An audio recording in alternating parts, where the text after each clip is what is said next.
Is this recording? No. We just lost the whole interview, okay? The whole interview, the whole reason why I wanted you to come in and everything like that was to get a genuine conversation. And man, that sucks. So we're not gonna be able to capture that again. Sorry. Unfortunately. It's okay. Oh, actually, wait a minute. That's not true. You can still have the interview and then have some clips of it. No. Oh, her crying. But basically, what happened was is Carolina. She's a new customer, came in inquiring about screen printing. She's making starting a bag brand. She has another project in Rwanda and a nonprofit project in Rwanda. She was telling us all about how she had gone to Rwanda for the first time. Had the people had inspired her to start this project, and God, it was a really good conversation. But our audio equipment, kind of messed up, so it sucks. Anyway, but we're here. We're in the midst of this COVID thing. Carolina came in for the first time this morning. She had a mask on. Now she has a mask off.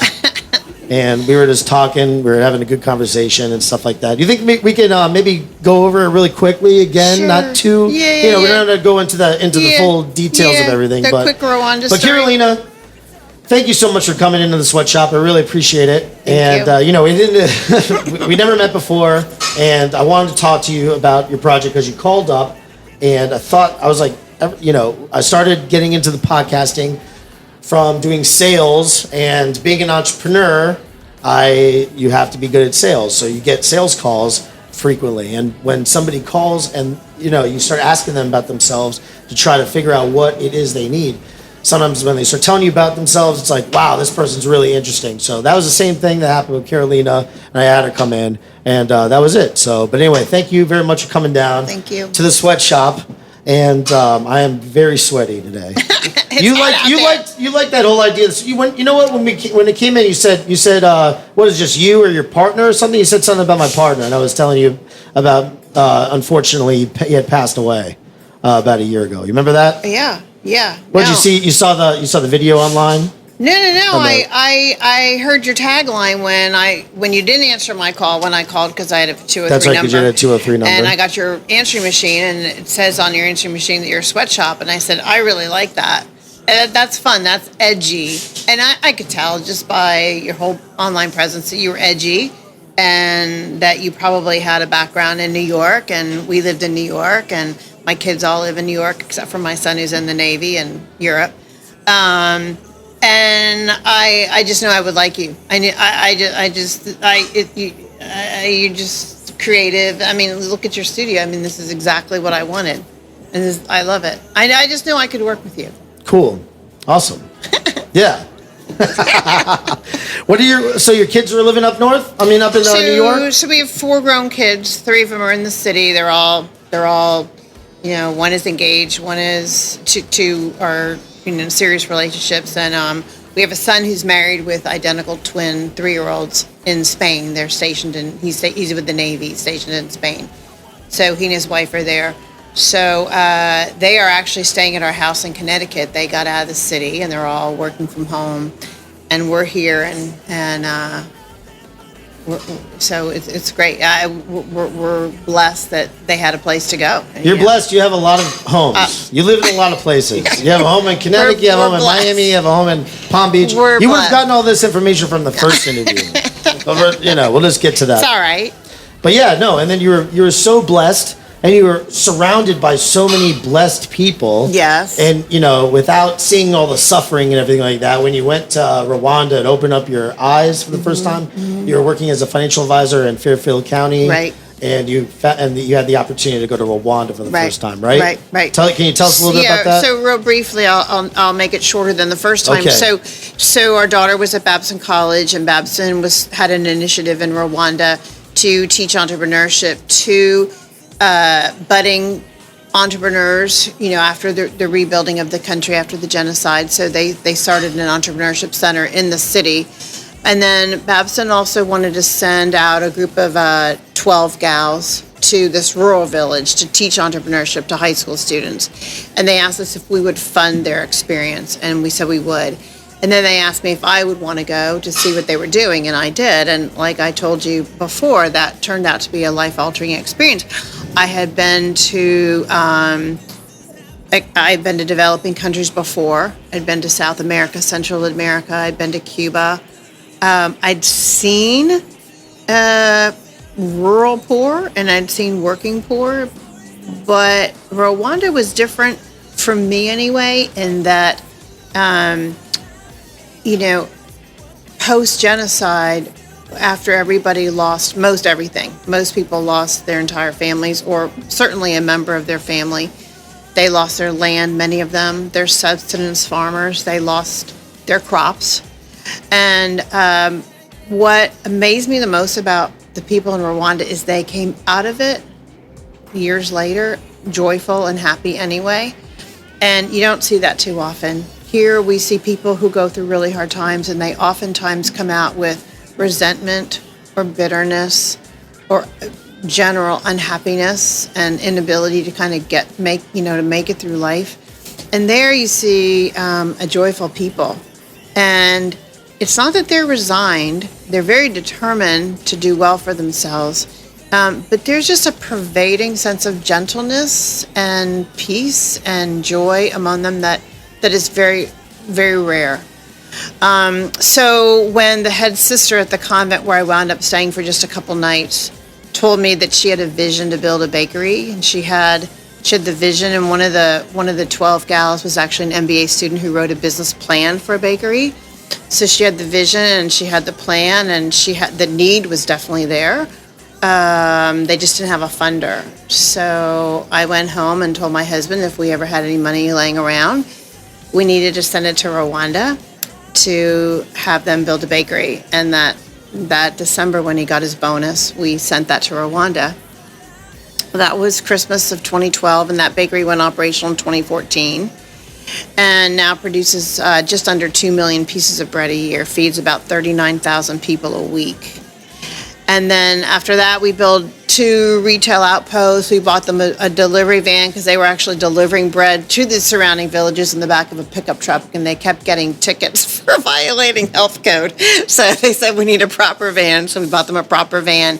And then just the end of last year, 2019, a second really large wholesale bakery broke ground and opened, so that's operational. So we believe between the 2 bakeries, we'll be on track to produce probably in 2020 about 3 million pieces of bread a year, servicing about 50,000 people a week, and then the number should just grow after that. Jesus, that's pretty so awesome. I think the story is important for people to hear because it's. But you're not involved in like the day-to-day operations. No, we are not involved in the day-to-day. You gave the initial money we seed to funded begin it. Yep, we have great ground partners who we trust. No monkey business allowed. No, like everything by the book. Thankfully, the head sister is a CPA by training, and so everything is recorded down to the number of pieces of bread that go to each school. And I mean, it's serious. Mm-hmm. And Ernie and I are both numbers people, and so that was important to us that we had really good accounting and accountability, like constant accountability. But no, we are not.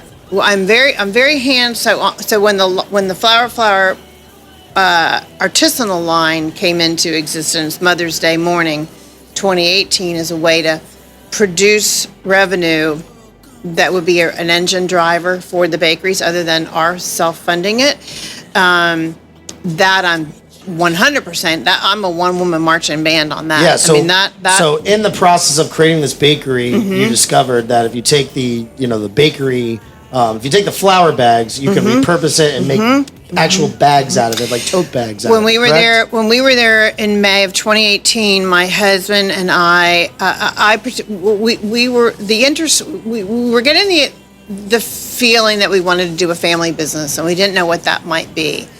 And when we were there, I said, I am so in love and have been in love since 2012 when I made my first trip here with the fabrics that are worn in Africa. The African, most of them are Dutch wax and batiks that are made in Holland actually, but they're worn by people in Africa.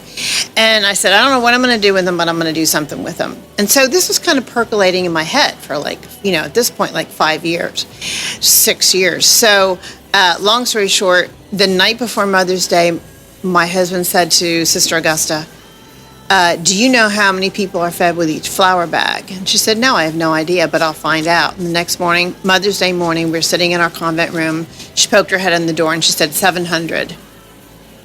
And we said, 700 what? She said, 700 people are fed with each flour bag. And Ernie and I both this never happened before, married almost 40 years. We both just started crying. And we said, this is it. And we just had head to toe body experience, covered in goosebumps with tears. And we said, this is what we're going to do. We're going to take these flour bags. We're going to line them in the beautiful African fabrics that I cannot get out of my head. We're going to find, look, I got goosebumps now. We're going to find a leather factory. He's going to put straps on them, and we're going to make them beautiful. And we're going to sell them. And there's going to be a little tag on each bag that says, you just fed 700 people. So we take the profits from those bags. And that's being manufactured overseas. In Rwanda. All in Rwanda. So we recycle the flour bags. We're a lean, green, mean machine. I mean, we recycle the flour bags. We buy our fabric from local fabric suppliers, local fabric entrepreneurs, most of whom are women entrepreneurs, which we love. We interface with them directly. We don't buy from factories. We buy from local fabric entrepreneurs. I curate the fabrics. I only buy what I love. We use a women-owned leather factory, employs all local women run it, and our leather, which I'm very sensitive about, our leather comes from Africa. So I didn't want anything from Asia. No offense to Asia. I wanted it all to be in Africa to benefit the people in Africa. So profits from anything in the line flows right back to the bakeries that buys more flour to feed more people, and ultimately, one day, hopefully, as we are profitable, we'll go to build more bakeries. Nice. And then now you have a project for here, and that's why you contacted me. That's why I contacted you. Yes. So then this whole crazy COVID thing happened, and the idea for this new bag that was a Palm Beach County made bag, didn't occur to me until I saw the unemployment numbers. And they're staggering. And my husband and I looked at each other and said, whoa, we could have, and probably will have, a higher unemployment issue here than we have in Rwanda. In Rwanda, it's almost full employment. And what about the Great Depression? It was 25%. We're at 30%. And now we're at 30%. We're at 30%. So businesses are shuttering, small businesses, artisans, which I'm very sensitive to because I'm an artist. And so I just had the idea of what day is today? Who's Thursday? a numbers person? That's I know. not always I told you my background was quirky. I told you it was quirky. So when did I call you? I must have called you on Tuesday or Wednesday. But anyway, just this week, I said, Shazam, there's got to be a factory near me. I live in West Palm Beach. There's got to be a factory that's closed, that has sewing machines, that might have workers who are unemployed or home sewers. So sure enough, right in Northwood where I live, a factory, shuttered, workers, machines, leather cutters, leather sewers, hungry sewers, fabric for the exterior of the bag, fabric remnants for the lining. Called you to do the silk printing. So what I told you before we got cut off, in Rwanda we use actual flour bags that were actually filled with flour that actually got dumped into a commercial mixer that actually made 700 pieces of bread and fed 700 people. You don't want to do that same kind of thing here. So that would be a cool bag. I wanted to, and so I called a bunch of local bakeries, and I do have some bags on hold for me to pick up, and I'm going to see what they look like. A lot of U.S. flour is sold in paper bags, so I can't do anything with those. But if they're canvas bags, yeah, we'll retrofit those and we'll turn them into bags like we do in Rwanda. But probably we're going to need to have you silk screen onto fabric and sell a bag that will be a 100% made in Palm Beach County bag. It'll be silk screened here. The materials will all come from here. The workers will come from here. And the profits from that bag will go to the Palm Beach County Food Bank. Again, in keeping with our mission, two things: feeding the hungry and giving work to those who might otherwise lack opportunity. So definitely giving work fits the model, and then feeding, you would be surprised living in so close to, Palm Beach, the island, but in Palm Beach County, many, many families are faced with the challenge of food inequity, food instability. And that's really our MO with the business, is feeding those. I mean, come on, world hunger should not be an issue. Why are people hungry? That should not happen. Yeah, I mean, how many trillions of dollars did we just... Should not happen. How many trillions of dollars did we just, for that stimulus package and stuff? I mean, how could that have been... That could have been allocated differently, right? There was a lot of stuff in that package that went to... Don't get me started on that. Okay. But I'm sorry? Can you see the bag? Yeah, it's right there in my purse. Here, I'll go. Oh, you actually have the bag. Yeah, Yes. I have my Rwanda bag. I don't have the bag. Let's see the bag. So, Wow, that's awesome. So sorry. this is our flour bag. Now that's from the bag. This This is an actual flour bag. that's the original print from the Yeah, bag. flour was actually in this bag. They actually took the flour that was in this bag, dumped it in a mixer, and fed 700 people with this bag. This is lined in African fabric, and then these handles were made at a factory in Africa. I love that bag. Yeah, it's pretty my cool. God. It's pretty cool. So we sell these bags for $100 with the tag on it that says you just fed 700 people. So I think what's interesting about our story, there's a lot of good stories out there, but I think the message I want to get to people is you don't have to go to Africa and give $100,000 to start a bakery. You don't have to do that. You can still be a part of the story. You buy a bag. You buy one bag and you just fed 700 people. This isn't buy a bag, feed one person. This isn't buy a bag, feed 3 people. This is buy a bag and feed 700 people. I mean, I don't know any other story that has impact like that. That's really cool. I mean, I love Tom's shoes, buy a pair, I love that. I love these models. What's the name of the brand? flourFLOWER. flourFLOWER. So I'm a flower painter. That's the FLOWER, and all the profits go to the bakeries in Rwanda. That's FLOUR. So it's FLOWER. It's FLOUR. It's FLO. It's flour like the bread, followed by flower like the rose. Got it. flourFLOWER. And we just launched our online shop flourFLOWER.com. Shopflourflower.com. That's it. Awesome. So and now, That's a really cool story. Thank you. But the next story is your bag, the bag you're going to help me design. Yeah, that's right. I mean, this right here, this is hard to beat right here. I love this. It is authentic. You can't get any more authentic than a flower set. What kind of printing were you thinking about on this new bag? Very simple, and we'll talk about that. So I've got 3 ideas. Okay. I don't know. We're not going to talk about it now because I gotta sign probably an NDA. Yeah, you do. Or something. But that was cool. That was a short little interview. Bobby Pickles podcast. Check out shopflourflower.com. Flour with the bread first, followed by flower like the plant. All right.